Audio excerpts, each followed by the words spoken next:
What's up, everyone? We are continuing my Black History Month reviews, and we got, unfortunately, another bad superhero movie. In 2022, I reviewed Steel, and this one has been inevitably coming for quite some time. We're going to talk about the 1997 superhero film Spawn, which is directed by Mark A.Z. Dipp, stars Michael J. White, John Leguizamo, Martin Sheen, Teresa Randall, D.B. Sweeney, Miko Hughes, and Nico Wilson in his final film role. This is also based on the Image comic book character of the same name, created by Todd McFarlane. Yes, this character is a part of the Image Comics, the same people who brought you Invincible and everyone's beloved Adam Eve. I don't know who you are, but it's time to go. Please do. This movie follows the origin story of the title character, of course, of Spawn, aka Al Simmons, who is a murdered U.S. Marine who is resurrected as the reluctant leader of Hell's army. And in the deal that he makes, so he can see his fiancée, he agrees to take down the Violator and people from the underground, of course, Hell. And so he's a twisted, horribly disfigured villain version of himself. So he serves as a force of good, much to the dismay of the devil's henchman, which is the Violator. This was one of the first few black comic book movies to have a black superhero. This was a year before Blade, and of course, this is also regarded as one of the worst comic book movies ever. It's also one of the biggest box office bombs, and so when I first initially saw this 2015, I enjoyed it. I did enjoy some of it, and I just thought it was entertaining enough.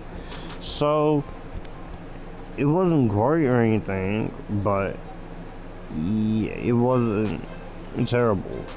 But rewatching this now, even though this is not a good movie, I do have to give this and two other, and Steel and the Meteor Man and Blank Man credit, because without this or those others I just mentioned, which I haven't seen Meteor Man or Blank Man, we wouldn't have Blade, we wouldn't have Spiderverse, and we wouldn't have Black Panthers 1 and 2.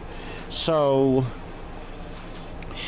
rewatching this for the review, I was going into this with modest expectations, but even with that, I knew that this was not going to hold up on rewatch, and you know. Now, this is not Supergirl 84 bad, it's not Green Lantern bad, it's not Supergirl, Superman 4 bad, but it is just disappointing. So let's go into some of the things I actually really like in this movie, because there are a few things in this movie I don't mind, even for people who are fans of this character who are disappointed. Michael J. White does everything he can with the role that he is given, and I think he is a good choice. He does do what he can. You like him. He does look interesting here. He is doing a good job for what he is given. The script is not very much, and I know he has gone on record to say he was not a big fan of making the movie, nor was John Leguizamo, but I think he does good as Al, aka Spawn. He looks great in costume. He does have a likable presence. He is a trained martial artist and stuff, so that also does help when it comes to it. So he does do everything he can in terms of what he can do with the role. It's not much, but he looks interesting in the role. I will also say some of the other actors like Teresa Randall and Martin Sheen and Nicole Williamson, D.B. Sweeney, and Melinda Clark, they all do a pretty good job as well. They all do their best with what they can do. I also say the cinematography looks pretty competent for a movie like this. I'll give you that. The set design looks good. Some of the costume designs is really well done.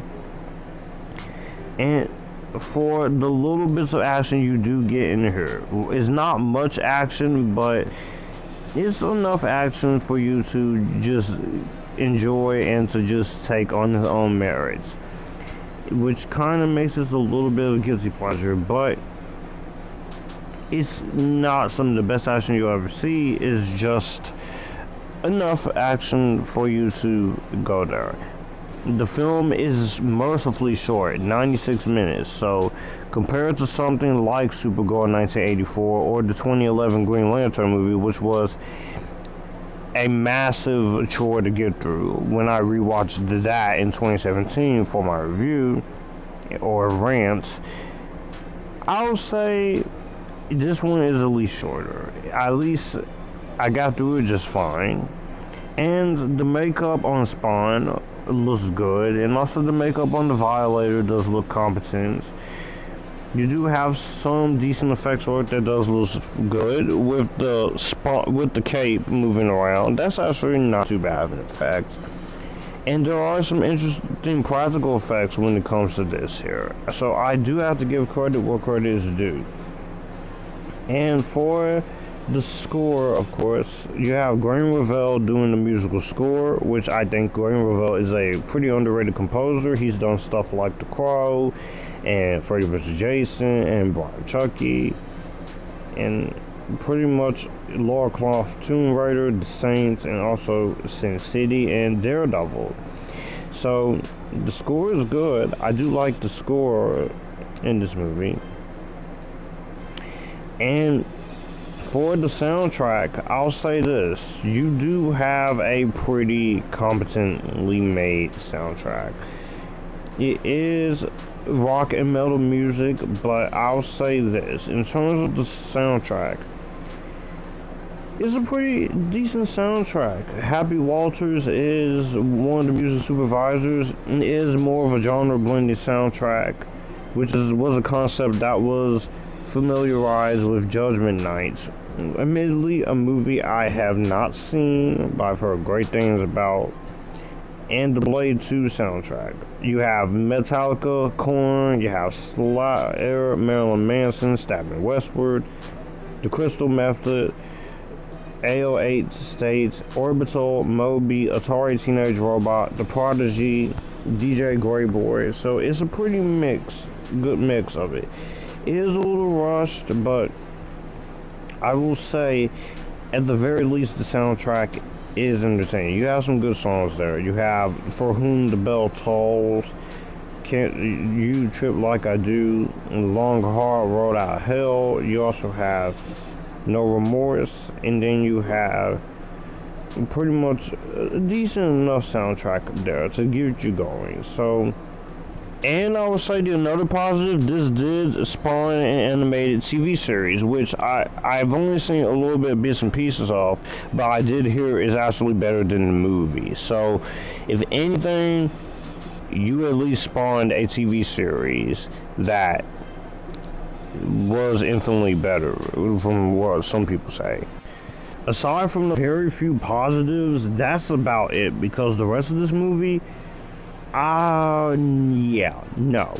Let's get into what this movie is frustrating about. This movie has a very messy story, and this movie is only under 96 minutes. And this easily is one of those things where it could have been a little bit longer. Just long enough. Not 3 hours, but just long enough to make this work. But this, honestly, here, in terms of what you have to give her, the story here is not as interesting as it should be. Aside from a few characters, a lot like Al and the Violator, maybe his wife, or there's a relationship with this boy he has in the movie. Everything else here is just either uninteresting and also not fully thought out. a waste of an interesting concept because, again, the idea and the premise is pretty badass. In order to see your fiance, you take down people in the underground. I like that. That's actually a pretty competent idea, and it's actually not too bad here. The problem is they don't do enough with that, or even a lot with that in here. Also, this movie, we gotta talk about this. John Leguizamo, I respect as an actor, but the Violator. Play the clips. Play the clips. Listen, yes, I know. But there's more to it than... I have listening skills. Mr. Simpson, would you please... Shut up, Judge. Talk about the definition of annoying. I hated this character throughout this entire movie. He was annoying, he was not funny, he was just being way too over the top, way too goofy.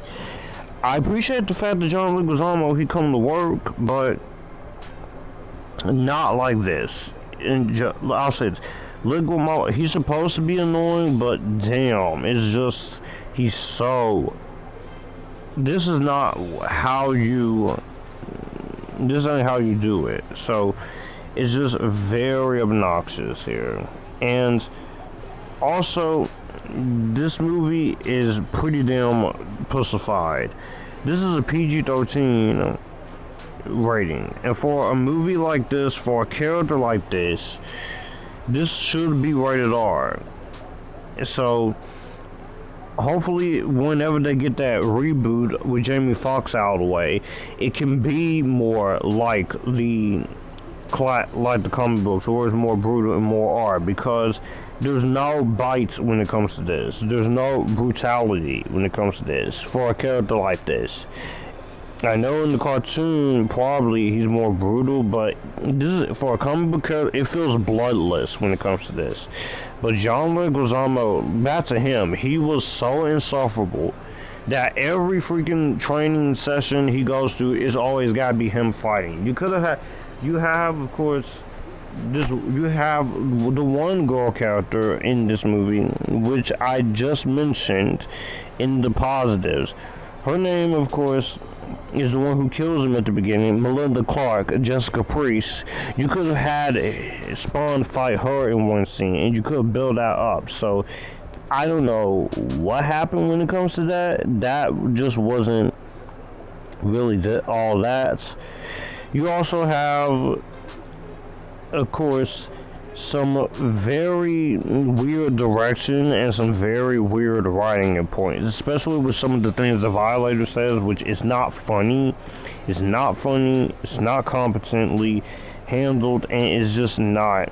And look, I don't want to, look, again, this is more of a calming rant, but this is a rant. But the biggest issue it has mainly is this tone is all over the place. So all over the place that it doesn't know what it wants to be. 1 minute it's trying to be a drama, 1 minute it's trying to be a horror superhero film, and then 1 minute with the Violator is just trying to be the most annoying thing ever. So I don't know what happened in terms of what was going on, but someone fell asleep at that wheel, because this was not very fun to sit through in terms of tone. There are some unintentionally stupid moments here, which I guess that is kind of positive. If you look at this as kind of like a hilariosity sort of thing, you can look at this as a guilty pleasure and just get some laughs out of the stupidity and such. So I guess I'll give you that. But beyond that, it just does not feel like it is it's meshing well together, and it's very sad. And it also doesn't help that the directing and such isn't that strong as it should have been.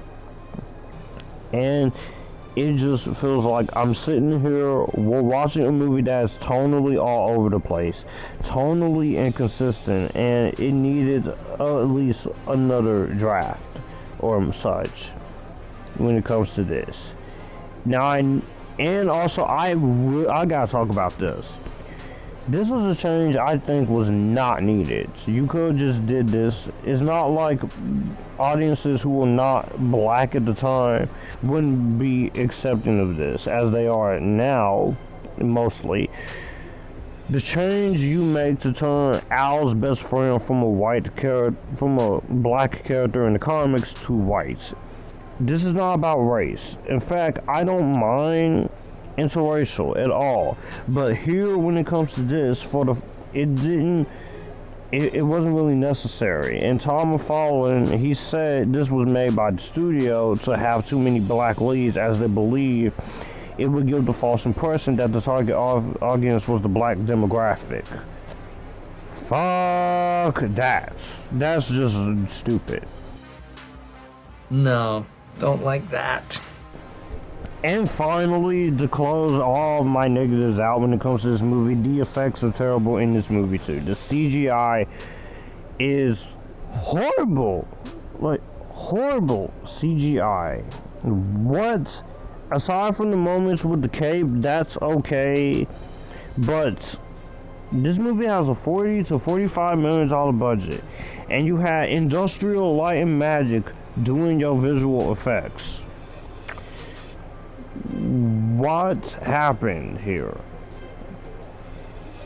What's happened here? And this is the same company who did effects for Jurassic Park, the Star Wars films, and even films after this, like some of the MCU stuff, with K&B Effects doing practicality here. What happened in terms of this? I do not know, because whoever the hell came up, these effects here look bad here, especially between the demon from hell, which is not very good, and not to mention also, I will say, there's one big effect when it comes to the transformation of the Violator. I'm gonna say it wasn't good. I'm gonna say it didn't look good. There are moments where the CGI, you're laughing at it, and it's just, you're amazed at how this was released in 1997, and people thought that this was acceptable for a superhero movie. Luckily, some of the effects nowadays, some effects don't always look great in these types of movies, but darn it, some of it does look way better than this.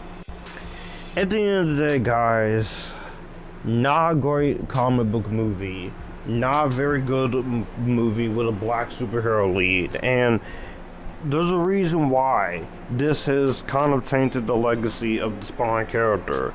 And hopefully whenever that Spawn reboot comes out, he can be seen in a new light. But until then, stick with the animated TV series, which I did hear was much better. I haven't seen it.